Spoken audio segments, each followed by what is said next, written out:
بھائی بہن کا رشتہ ایک بہت مضبوط رشتہ ہے۔ مجھے یہ چیز چاہیے، میرے لیے یہ کام کرو، بہن بھائی سے پوچھ سکتی ہے۔ اسی طرح ایک بھائی اپنے بہن سے کسی کام کے کرنے کا مطالبہ کر سکتا ہے۔ اسی لیے آپ کو معلوم ہوگا، مدینے میں داخل ہوتے ہی حضور صلی اللہ علیہ وسلم نے جو سب سے پہلا کام کیا وہ اخوت اور بھائی چارگی ہے، کیونکہ مکہ والوں کی ساری ضروریات کو یہی لوگ پورا کرنا ہے۔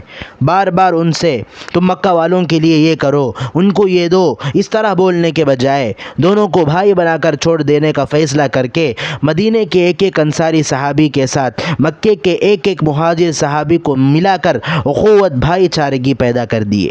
عربی میں اسے مواخات کہتے ہیں، بھائی چارگی پیدا کرنا۔